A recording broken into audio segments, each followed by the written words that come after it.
So welcome to the cult of wrestling, guys. Raw after WrestleMania.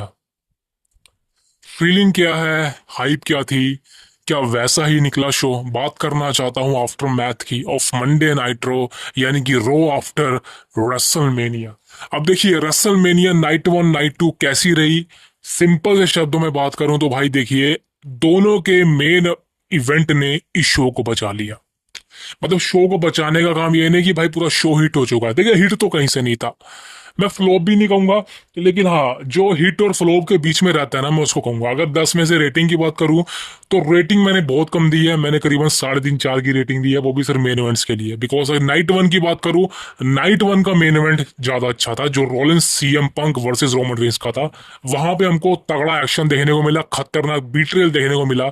लेकिन night to की बात करें, जिस तरह से एंडिंग सोच रहे थे लोग, रोक आएगा रोक आएगा रोक आएगा, भाई हाइप बना दी कि रोक आएगा।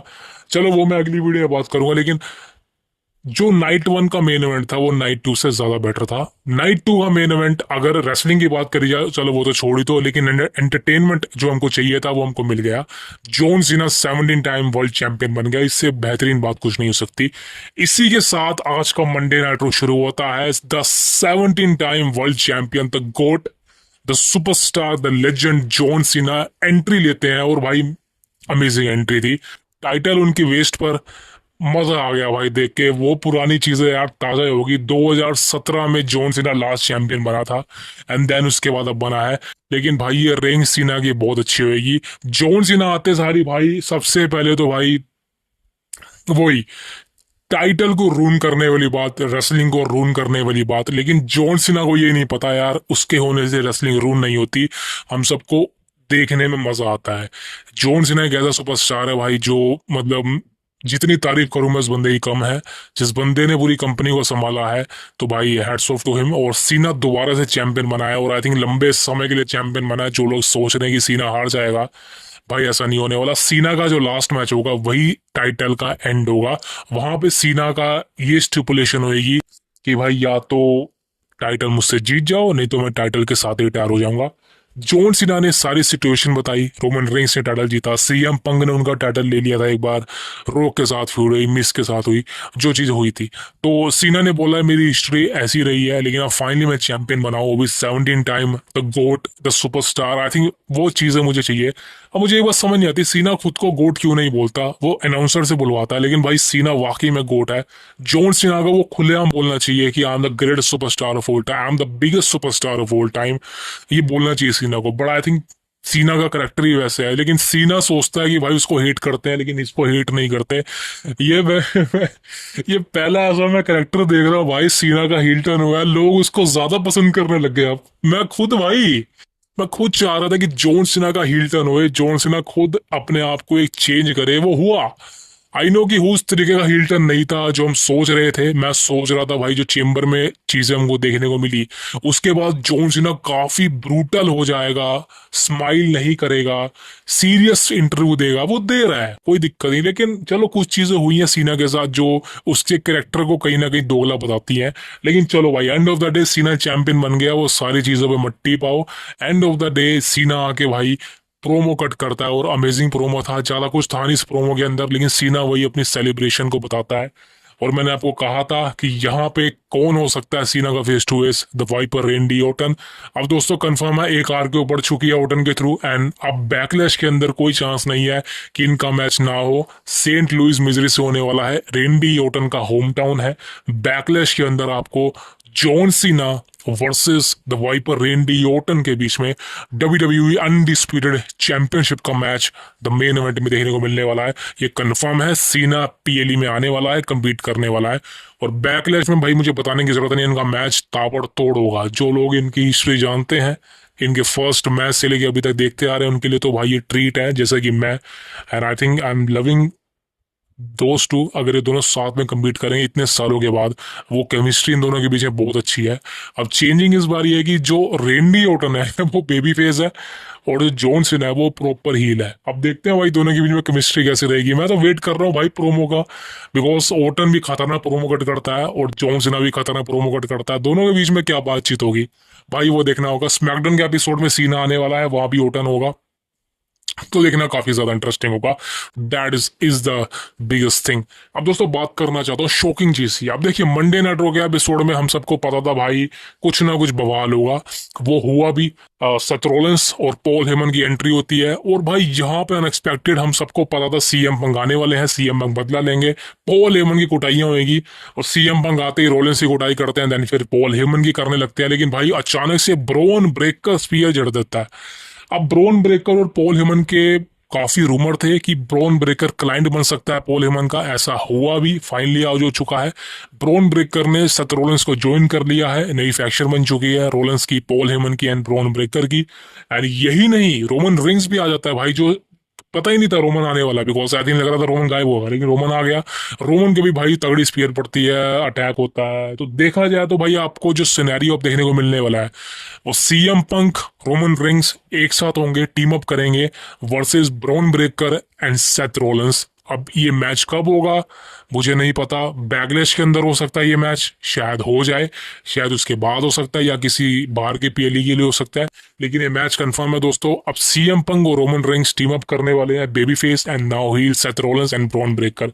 अब दोस्तों मैं इसके बारे में क्या सोचता हूँ, देखिए यार, अब नई चीजों के लिए आप तैयार हो जाइए, बिकॉज आपको पता है भाई पुरानी चीजें होती रही तो भाई नई चीजें कैसे होंगी। अब फाइनली नई चीज होनी शुरू हो चुकी है, Bron Breakker and Seth Rollins की जो टीम बन चुकी है, वाइजमैन पॉल हेमन उनके साथ है।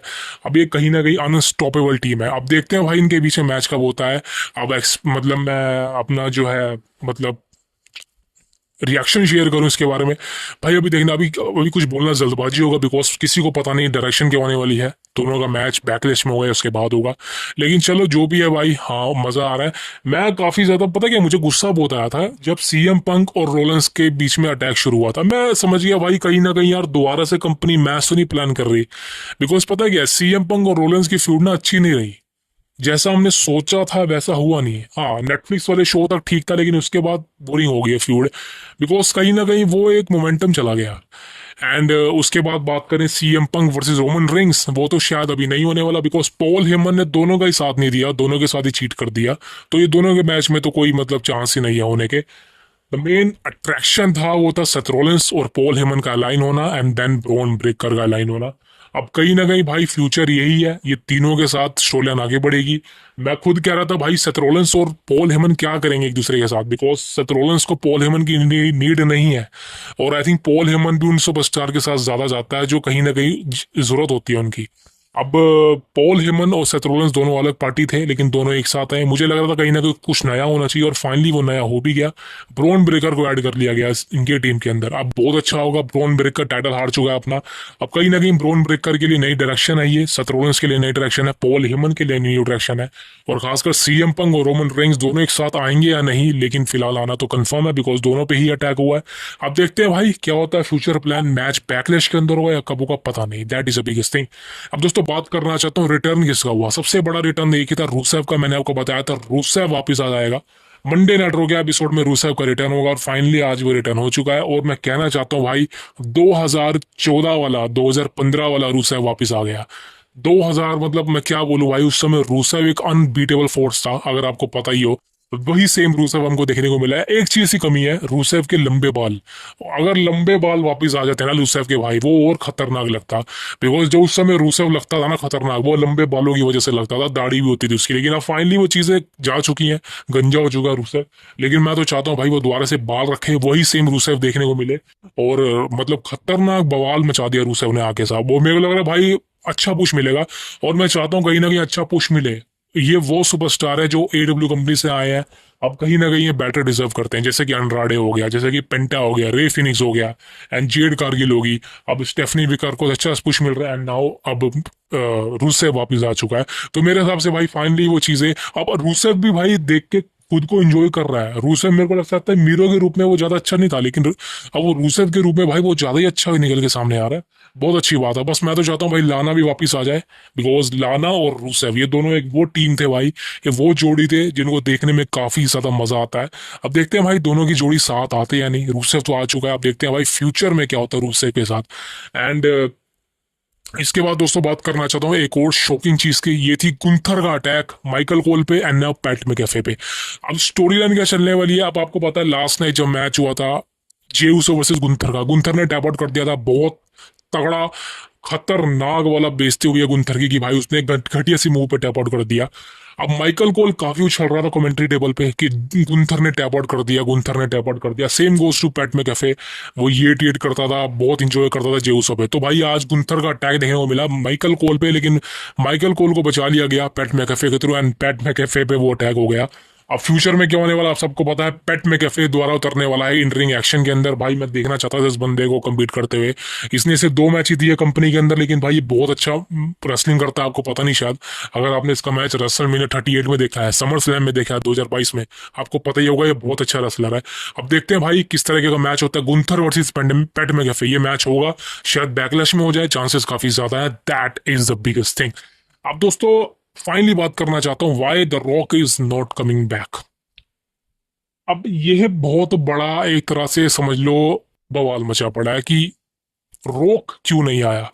रेसलमेनिया में जब पूरा सेट था, रेसलमेनिया में पूरा भाई स्टोरी लाइन सेट थी कि सीना और कोडी का मैच होने वाला है, और Travis Scott and now the Rock, ये दोनों को शो ऑफ होना है। चलो स्कॉट का तो ठीक है हो गया शो ऑफ, लेकिन भाई रॉक कहाँ है? मास्टरमाइंड तो वही था ना। जॉन सीना ने रॉक को ज्वाइन करा, लेकिन हमको कुछ देखने को ही नहीं मिला। रॉक की तरफ से कोई अपीयरेंस नहीं देखने को मिली। बैकलैश काफी तगड़ा है, ट्रिपल एस से पूछे जा रहे हैं सवाल, सीना से पूछे जा रहे हैं कि भाई रॉक क्यों नहीं आया, रॉक क्यों नहीं आया, रॉक को आना चाहिए। अब आई डोंट नो क्या चीजें थी, बट यहाँ पे रॉक का होना काफी ज्यादा कंपल्सरी था, वो और ज्यादा मोमेंटम बनाता, और शायद फ्यूचर में हमको रॉक वर्सेस कोडी रोड्स के पीछे मैच देने को मिलता। लेकिन अब वो शायद पानी पानी हो चुका है। आई डोंट थिंक सो कि ये मैच कभी होगा, और रॉक पता नहीं अब कब वापस आने वाला। That is the biggest thing. तो दोस्तों आज की वीडियो यहीं पे एंड करूंगा, बिकॉज इसके अलावा कोई अपडेट नहीं है। एंड मंडे नाइट रो का एपिसोड जो रो आफ्टर रेसलमेनिया में एक तरह से एक्सपेक्टेड था, हाँ अच्छा रहा, जैसे कि रूसेव का रिटर्न हुआ, मेन इवेंट में तगड़ा एक्शन देखने को मिला, हमको एक शोकर देखने को मिला, एंड जॉन सीना की तरफ से भाई वो तगड़ा प्रोमो देखने को मिला, और रेंडी ऑर्टन की तरफ से अटैक देखने को मिला। ये बहुत अमेजिंग चीजें थी। तो ये देखा जाए तो भाई लोगों ने तो यहाँ तक कह दिया कि आज का मंडे नाइट रो रेसलमेनिया से बढ़िया था। अब सोचो भाई, मतलब रेसलमेनिया की बहुत ज्यादा इंसल्ट हो चुकी है। अब मैं सही कहना चाहता हूँ भाई, इस बार की रेसलमेनिया अगर मैं शब्दों में बोलूं भाई आपको शायद हो, फ्लॉप थी।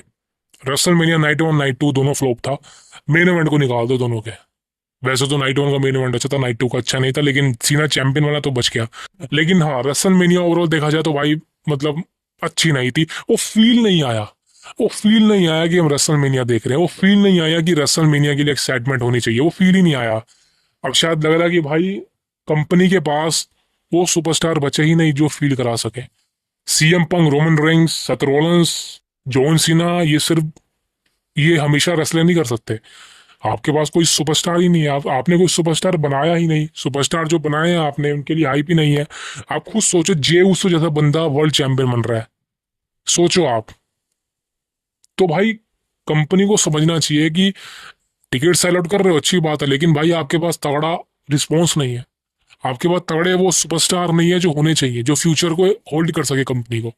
कोडी रोड्स पे भाई देखा जाए तो कोडी के बारे में वीडियो लाऊंगा मैं, लेकिन मतलब एक तरह से भाई रेसलमेनिया रून हो चुकी है, रेसलमेनिया के लिए हाइप खत्म हो चुकी है। सबसे बड़ी वजह पता है क्या? सबसे बड़ी वजह जो मैं मानता हूँ क्या है, और मैं अग्री भी करूंगा इस बात से, बिकॉज आजकल ना सारे बड़े इवेंट हो रहे हैं।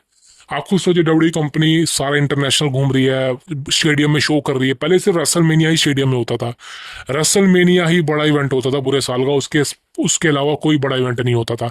लेकिन अब तो रॉयल रंबल भी है, रेसलमेनिया है, समर स्लैम है, सर्वाइवर सीरीज भी है, और बीच में सऊदी के इवेंट आ जाते हैं, ऑस्ट्रेलिया आ जाते हैं, तो भाई सारे इवेंट बड़े लगते हैं। तो उसके बीच में रेसलमेनिया कहीं ना कहीं अपनी हाइप खत्म कर चुका है। सो ये बहुत मेजर मेजर कारण है। चलो लेकिन क्या दिक्कत है भाई, अब आपको पता है भाई आगे बड़े बड़े इवेंट आ रहे हैं। तो आप रेसलमेनिया को नॉर्मल रेसलमेनिया माने, जैसे कि पीएलई है, वो स्पेशल रेसलमेनिया जो पहले हुआ करती थी, वो अब ऐसा फील आपको शायद नहीं आ सकता। आई थिंक रेसलमेनिया 38 वो लास्ट रेसलमेनिया थी जो मेरे हिसाब से बेस्ट थी, one of the best WrestleMania. WrestleMania 38 last WrestleMania थी जो विंस के कंट्रोल में थी। उसके बाद रेसलमेनिया 39 आई, उसका भी main event Cody Rhodes Roman Reigns अच्छा था, बाकी किसी मैच के लिए हाइप नहीं थी। Same goes to WrestleMania 40, main event को छोड़ दिया जाए, किसी चीज की हाइप नहीं थी। अब रेसलमेनिया 41 तो ये तो भाई छोड़ ही दो। सो समझ सकते हैं कि भाई रेसलमेनिया की हाइप खत्म हो चुकी है। अब मुझे नहीं पता फ्यूचर में रेसलमेनिया जितनी भी होने वाली है कोई कोई मतलब एक्साइटमेंट हो पाएगा। That is the biggest thing. अब दोस्तों मैं आपसे मिलूंगा कल की वीडियो में। See you next, thank you very much.